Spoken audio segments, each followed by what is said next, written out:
Ya, untuk KM, Farhan, silakan pimpin doa teman-teman kelasnya. Sebelum belajar, marilah kita berdoa. Berdoa mulai.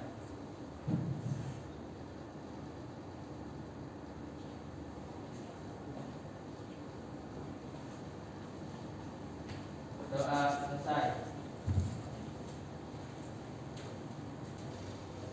Gimani, Elais, Hasan, Faisal, Farhan, Gina, Heri Febrianto, izin. Ya, sebelumnya kalian sudah belajar tentang pengertian dari statistika, data, dan datum. Ada yang masih ingat tentang datum?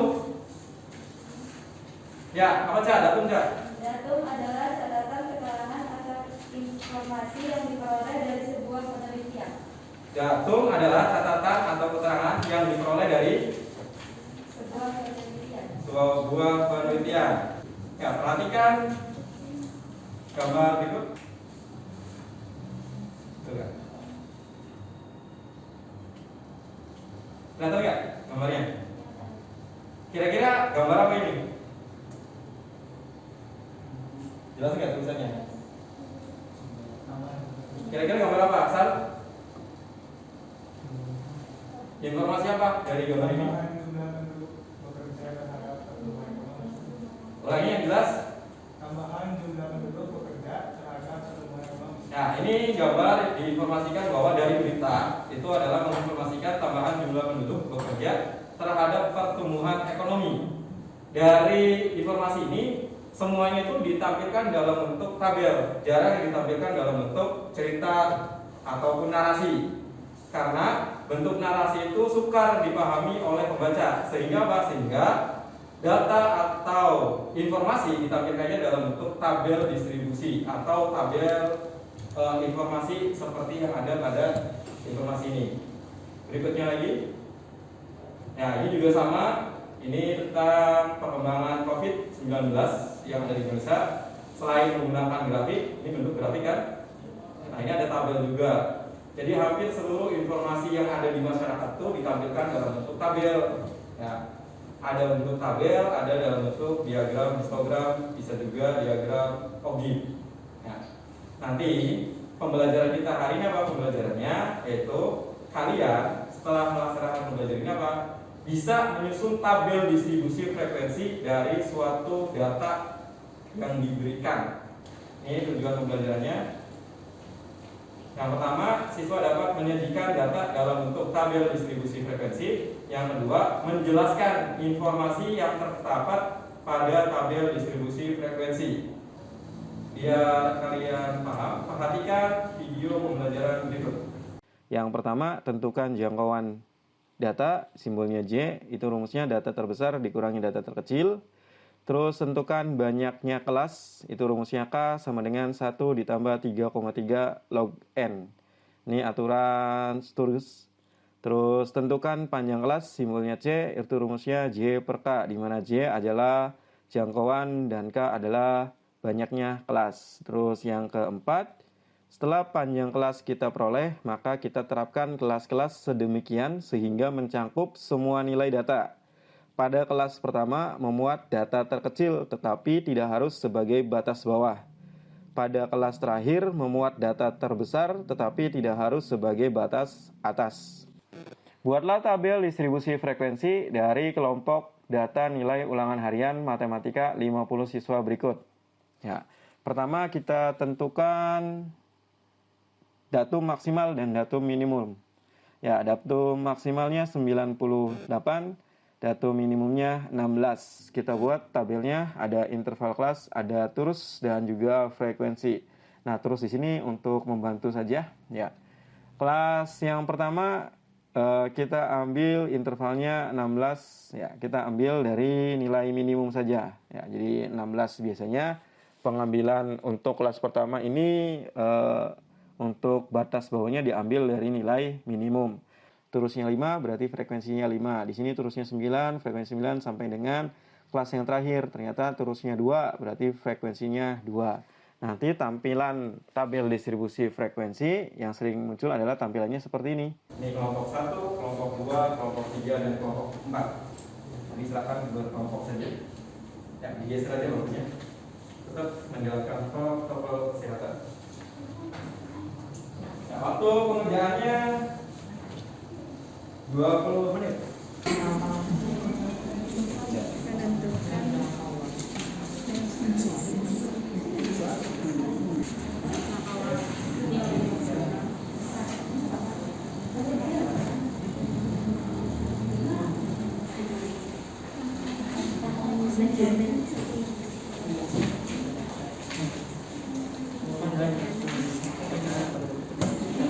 Setiap langkah secara diskusikan melalui kelompok yang sudah ada jika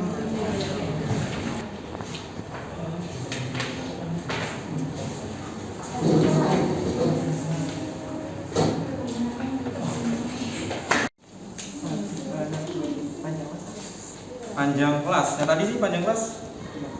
Panjang kelas. Nah, panjang kelas itu perbandingan antara bukan jangkauan tapi banyak kelas. Kenapa? Tadi yang dijelaskan itu.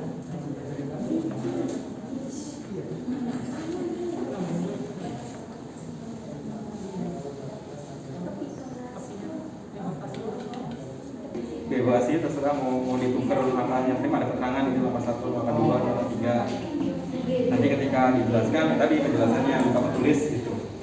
Boleh juga sih. Ya. Bukan. Ya, di yang kedua itu kan ada menyusun langkah, ada unsur-unsur yang ada di tabel distribusi frekuensi kan. Nah, ini maksudnya mah informasi yang bisa dijelaskan itu informasi yang dari unsur-unsur. Di unsur-unsur itu ada apa aja nih dari tabel distribusi frekuensi. Contoh misalkan berapa kelas, berapa kelas, ya kayak diuraikan aja. Nah, jadi bisa kalian uraikan aturannya ada unsur-unsur yang ada unsur di angkanya kalau di sebelumnya kan. Perhatikan dari Gina mau jelasin. Assalamualaikum warahmatullahi wabarakatuh. Waalaikumsalam. Saya Gina Triani, perwakilan dari kelompok 2. Di sini saya akan menjelaskan jawaban dari pertanyaan 1, yaitu setelah memperhatikan video pembelajaran, silakan diskusikan dengan teman kelompok bagaimana langkah-langkah dan menyusun tabel distribusi kelompok. Langkah-langkah menyusun tabel distribusi kelompok yang pertama, menentukan nilai maksimum atau data terbesar, terus menentukan nilai minimum atau data terkecil. Rumusnya yaitu n nilai maksimum dikurangi nilai minimum. Terus yang kedua, menentukan jangkauan. Rumusnya yaitu jangkauan sama dengan data terbesar dikurangi data terkecil.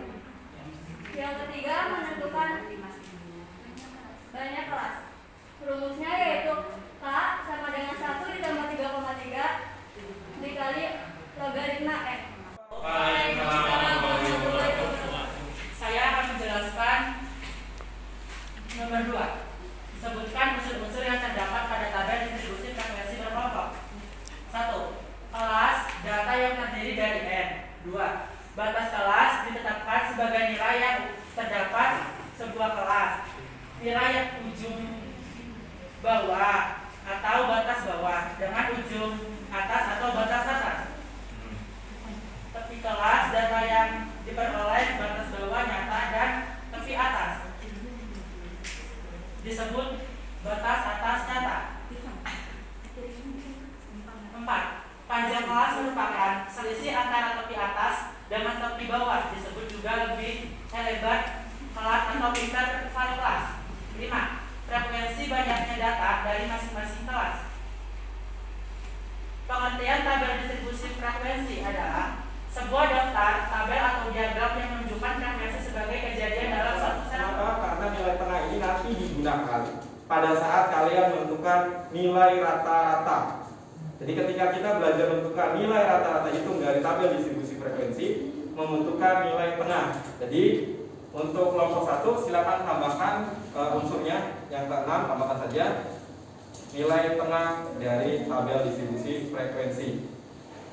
Nah, untuk menentukannya bisa mencari nilai data maksimumnya yaitu ialah 70, data minimumnya adalah 73. Lalu mencari jangkauan, simbolnya adalah J sama dengan Nmax min Nmin. Lagi bedakan antara perhitungan dengan tanda bilangan.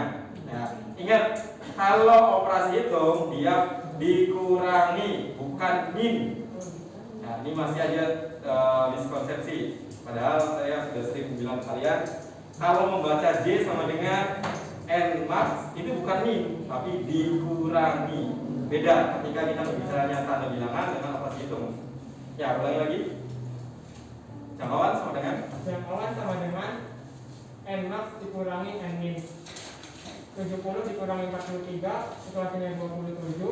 Lalu mencari langkah selanjutnya adalah mencari banyak kelas, simbolnya adalah K1 dijumlahkan dengan 3,3 log N.